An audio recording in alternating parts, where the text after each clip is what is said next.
तो दोस्तों एक पुरानी कहावत है, hit him where it hurts. मतलब कि अगर तुम्हें लगता है कि तुम्हारा जो दुश्मन है तुमसे बलवान है या तुमसे ज़्यादा पैसे वाला है, तो ऐसे में तुम्हें उसके खिलाफ ज़्यादा मारने के मौके नहीं मिलेंगे, कुछ ही मौके मिलेंगे। और ऐसे में अगर तुम्हें जीतना है तो उन कुछ मौक़ों को वहाँ इस्तेमाल करो जहाँ उसे सबसे ज़्यादा दर्द पहुँचे, जहाँ वो ख़त्म हो जाए। भारत गलवान घाटी की हिंसा के बाद से ही पिछले 3.5 सालों से चीन के साथ यही कर रहा है। हम चुन चुन कर चीन के खिलाफ ऐसे फैसले ले रहे हैं जहां चीन को दर्द होता हो, और वो दर्द अब चीन की चीखों में बदलना शुरू हो चुका है। दरअसल आप अपनी स्क्रीन पर देखिए, खबर निकलकर सामने ये आई है कि भारत ने ऑफिशियली ये बात कह दी है कि पिछले 3.5 सालों में चाइनीज इन्वेस्टमेंट को लेकर जो हमने कठोर कानून बनाए हैं, हम उनमें ढिलाई बरतने को तैयार हैं, बशर्ते चीन बॉर्डर को शांत करे, वहाँ पर जो घुसपैठ की कोशिशें हैं उन्हें बंद करें,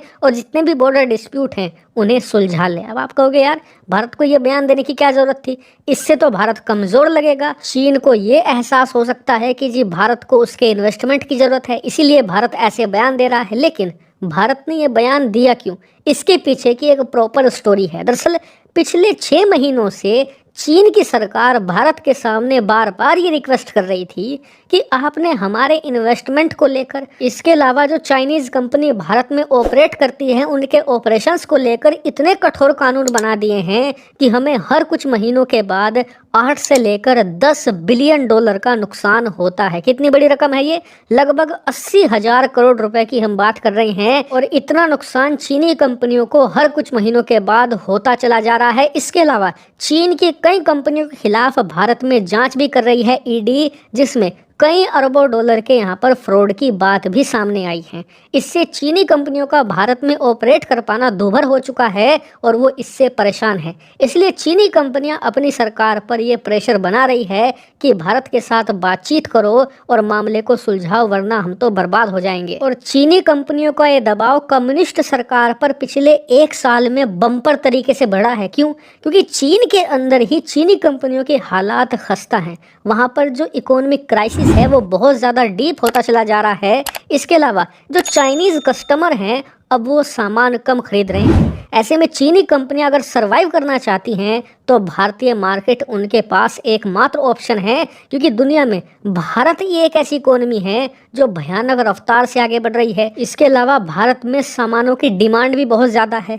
कोई भी कंपनी आती है, कुछ भी लॉन्च करती है, भारत में वो हिट हो जाता है, भले ही उसकी कीमत 10 रुपये हो, 10,000 हो या फिर 1.5 लाख ही क्यों ना हो। आईफोन वगैरह या फिर सैमसंग के जो नए फ़ोन आए हैं सारे 1.5 लाख के हैं और इतने खतरनाक तरीके से बिक रहे हैं जैसे गाजर मूली। ऐसे में चाइनीज़ कंपनी को लगता है कि हमें इसका फ़ायदा उठाना चाहिए, और अगर हमें सरवाइव करना है तो भारतीय मार्केट एक ज़बरदस्त ऑप्शन है। लेकिन भारतीय मार्केट को ये पूरी तरीके से डोमिनेट नहीं कर पा रहे, क्योंकि भारत सरकार ने इसको लेकर इन्वेस्टमेंट के कठोर कानून बना दिए हैं। इसके अलावा ऑपरेशनल के भी कठोर कानून हमने बनाए हैं, जिससे चीनी कंपनियों को दिक्कतें हो रही हैं, और यही कारण है कि चीनी कंपनियां अपनी सरकार पर प्रेशर बना रही हैं। इसीलिए चीनी सरकार भारत से बार बार रिक्वेस्ट कर रही है कि हमें ज़बरदस्त नुकसान हो रहा है, आप इन नियमों को ढीला करो। तो ऐसे में भारत ने रिस्पॉन्ड किया है चीन को कि हम ढीला ज़रूर कर देंगे और आपकी कंपनियों को अच्छे से ऑपरेट भी करने देंगे, लेकिन बशर्ते आपको बॉर्डर पर हमारे साथ कोऑपरेट करना होगा। जो भी आपने डिस्प्यूट खड़े किए हैं उन्हें शांत करवाना होगा, और फिर से कोई नया बखेड़ा नहीं खड़ा करना होगा। यही हमारी शर्त है। अगर आपको मंजूर है तो बातचीत के टेबल पर आ जाइए, वरना अपने घर रहिए। हालांकि बताया जा रहा है कि चीनी पक्ष इसको लेकर अब गंभीरता से विचार कर रहा है, क्योंकि उन्हें पता है कि उनकी इकोनॉमी का सवाल है, उनके कंपनियों के भविष्य का सवाल है। क्योंकि जो चीन की कंपनियां भी हैं वो भी कम्युनिस्ट पार्टी के मेंबर ही चलाते हैं। ऐसे में कम्युनिस्ट पार्टी का ये पर्सनल नुकसान होगा अगर चीन की कंपनियां डूबती हैं तो। यानी कि भारत ने वही हिट किया है चीन को जहां उसे सबसे ज्यादा दर्द होता है, मतलब कि चीन की कम्युनिस्ट पार्टी को। हालांकि इस मामले पर या इस पूरे प्रपोजल को लेकर दोनों पक्ष आगे बढ़ते हैं तो सबसे पहले खबर आपको यही मिलेगी, इसीलिए चैनल को सब्सक्राइब कर लें।